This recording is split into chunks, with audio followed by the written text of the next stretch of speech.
Assalamualaikum warahmatullahi wabarakatuh. Keutamaan membaca dan menghafal Al-Quran.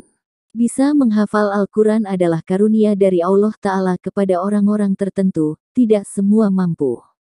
Hal ini juga berbanding lurus dengan kekhususan yang Allah berikan kepada penghafal Quran, baik di dunia maupun di akhirat. Meskipun demikian, tidak menutup kemungkinan, siapapun bisa menjadi penghafal Al-Quran, asal mau, asal menyediakan waktu, insya Allah akan mampu. Dalil-dalil tentang keutamaan orang yang membaca dan menghafal Al-Quran pun sangat mudah kita jumpai, baik dalam Al-Quran maupun hadis. Beberapa di antaranya akan kami sampaikan dalam ulasan berikut ini.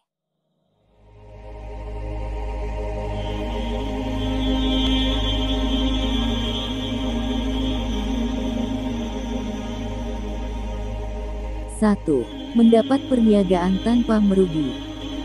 Yang artinya, sesungguhnya orang-orang yang selalu membaca kitab Allah atau Al-Quran, dan mendirikan salat, dan menafkahkan sebahagian dari rezeki yang kami anugerahkan kepada mereka dengan diam-diam dan terang-terangan, mereka itu mengharapkan perniagaan yang tidak akan merugi. Quran Surah Al-Fatir ayat 29. Kedua, termasuk orang yang berserah diri. Dan firman-Nya, aku hanya diperintahkan untuk menyembah Rabb negeri ini, atau Mekah, yang telah menjadikannya suci, dan kepunyaannya lah segala sesuatu, dan aku diperintahkan supaya aku termasuk orang-orang yang berserah diri. Dan supaya aku membacakan Al-Quran kepada manusia. Quran Surah An-Naml ayat 91 sampai dengan 92. Ketiga, Al-Quran memberi syafaat di akhirat. Dari Abu Umamah Al-Bahili, radhiyallahu anhu, Nabi Shallallahu alaihi wasallam bersabda, yang artinya, rajinlah membaca Al-Quran, karena dia akan menjadi syafaat bagi penghafalnya di hari kiamat. Hadis riwayat Muslim 1910. Keempat, orang tuanya akan diberi mahkota cahaya di akhirat. Dari Buraidah radhiyallahu anhu, Nabi Shallallahu alaihi wasallam bersabda, yang artinya, siapa yang menghafal Al-Quran, mengkajinya, lalu mengamalkannya, maka Allah akan memberikan mahkota bagi kedua orang tuanya dari cahaya yang terangnya seperti matahari. Dan kedua orang tuanya akan diberi dua pakaian yang tidak bisa dinilai dengan dunia. Kemudian, kedua orang tuanya bertanya, mengapa saya sampai diberi pakaian semacam ini? Lalu disampaikan kepadanya, disebabkan anakmu telah mengamalkan Al-Quran. Hadis riwayat Hakim 1 sampai dengan 756 dan dihasankan Al-Albani. Dalam riwayat lain, dari Abu Hurairah radhiyallahu anhu, Nabi Shallallahu alaihi wasallam bersabda, Al-Quran akan datang pada hari kiamat seperti orang yang wajahnya cerah. Lalu bertanya kepada penghafalnya, kamu kenal saya? Sayalah membuat kamu bergadang tidak tidur di malam hari, yang membuat kamu kehausan di siang harimu, kemudian diletakkan mahkota kehormatan di kepalanya, dan kedua orang tuanya diberi pakaian indah yang tidak bisa dinilai dengan dunia seisinya. Lalu orang tuanya menanyakan, ya Allah, dari mana kami bisa diberi pakaian seperti ini? Kemudian dijawabnya, karena anakmu belajar Al-Quran. Hadis riwayat Tabrani dalam Al-Awsat 6 sampai dengan 51 dan disahihkan Al-Albani. Kelima, menjadi golongan manusia terbaik. Dari Utsman radhiyallahu anhu, dari Nabi Shallallahu alaihi wasallam, beliau bersabda, orang yang paling baik di antara kalian adalah seorang yang belajar Al-Quran dan mengajarkannya. Hadis riwayat Al-Bukhari nomor 4639. Jika seandainya tidak punya hafalan, seperti rumah kumuh yang akan runtuh. Alangkah indahnya hidup kita, jika digunakan untuk membaca Al-Quran, bahkan, dapat menghafalnya dan mengamalkannya. Banyak hadits Rasulullah Shallallahu alaihi wasallam yang mendorong untuk menghafal Al-Quran atau membacanya di luar kepala, sehingga hati seorang individu muslim tidak kosong dari sesuatu bagian dari kitab Allah Subhanahu wa Ta'ala. Seperti dalam hadits yang diriwayatkan oleh Ibnu Abbas, orang yang tidak mempunyai hafalan Al-Quran sedikit pun, adalah seperti rumah kumuh yang mau runtuh. Hadis riwayat Tirmidzi. Keenam, menjadi pemimpin delegasi. Nabi Shallallahu Alaihi Wasallam memberikan amanat pada para hafiz dengan mengangkatnya sebagai pemimpin delegasi. Dari Abu Hurairah ia berkata, telah mengutus Rasulullah Shallallahu Alaihi Wasallam sebuah delegasi yang banyak jumlahnya. Kemudian Rasul mengetes hafalan mereka. Kemudian satu persatu disuruh membaca apa yang sudah dihafal. Maka, sampailah pada sahabi yang paling muda usianya. Lalu Rasulullah bertanya, surat apa yang kau hafal? Lalu ia menjawab, aku hafal surat ini, dan surat Al-Baqarah. Benarkah kamu hafal surat Al-Baqarah? Tanya Nabi lagi. Sahabi lalu menjawab, benar ya Rasulullah. Lalu Nabi bersabda, berangkatlah kamu, dan kamulah pemimpin delegasi. Hadis riwayat At-Tirmidzi dan An-Nasai. Ketujuh, termasuk dalam derajat kenabian.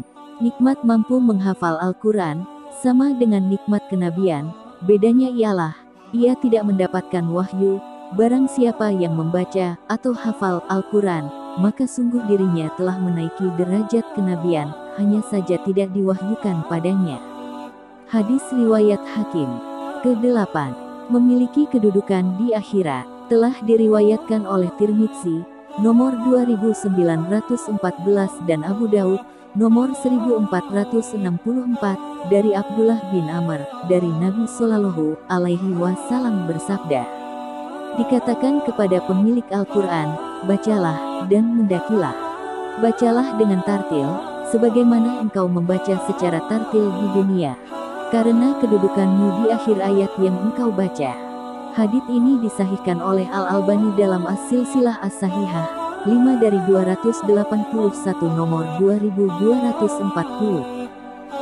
Kesembilan, keluarga Allah di bumi. Hafiz Quran adalah keluarga Allah yang berada di atas bumi. Rasulullah bersabda, sesungguhnya, Allah mempunyai keluarga di antara manusia. Lalu para sahabat bertanya, siapakah mereka ya Rasulullah? Lalu Rasul menjawab, para ahli Al-Quran. Merekalah keluarga Allah dan pilihan-pilihannya. Hadis riwayat Ahmad. Ke-10. Berlipat ganda pahala yang didapat. Barang siapa yang membaca satu huruf dari Al-Quran, maka baginya satu hasanah, dan hasanah itu akan dilipat gandakan 10 kali. Aku tidak mengatakan alif, lam, mim itu satu huruf, namun alif itu satu huruf, lam satu huruf dan mim satu huruf. Hadis riwayat At-Tirmidzi. Ke-11. Dikaruniai kekayaan yang berlimpah. Dari Ibnu Umar radhiyallahu anhuma. Dari Nabi Shallallahu Alaihi Wasallam beliau bersabda, tidak boleh ada hasad atau kecemburuan kecuali pada dua hal.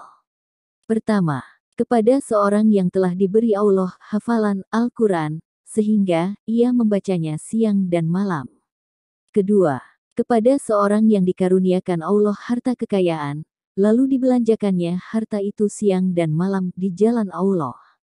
Hadis riwayat Al-Bukhari nomor 4638, dan Muslim nomor 1350. Ke-12. Ditemani para malaikat. Dari Aisyah radhiyallahu anha, dia berkata, Rasulullah Shallallahu Alaihi Wasallam bersabda, orang yang mahir membaca Al-Quran, maka kedudukannya di akhirat ditemani oleh para malaikat yang mulia. Dan orang yang membaca Al-Quran dengan tertatah-tatah, lalu ia sulit dalam membacanya, maka ia mendapat 2 pahala. Hadis riwayat Muslim nomor 1329. Ke-13. Seperti buah utrujah. Dari Abu Musa Al-Asy'ari radhiyallahu anhuma, dari Nabi Shallallahu Alaihi Wasallam beliau bersabda, perumpamaan orang yang membaca Al-Quran adalah seperti buah utrujah, rasanya lezat dan baunya juga sedap. Sedangkan orang yang tidak membaca Al-Quran adalah seperti buah kurma, rasanya manis, namun baunya tidak ada. Adapun orang fajir yang membaca Al-Quran adalah seperti buah raihanah, baunya harum, namun rasanya pahit. Dan perumpamaan orang fajir yang tidak membaca Al-Quran adalah seperti buah hanzalah, rasanya pahit dan baunya juga tidak sedap. Hadis riwayat Al-Bukhari nomor 4632 dan Muslim nomor 1328. Masih banyak lagi keutamaan Al-Quran dan menghafalkannya, tapi kita sering sekali terlena dengan kesibukan dunia dan segala pesonanya yang menggoda, membuat kita jadi malas melakukannya. Oleh karena itu mulai sekarang, yuk luangkan waktumu untuk mulai kembali mendekatkan diri dengan Al-Quran. Semoga bermanfaat. Amin.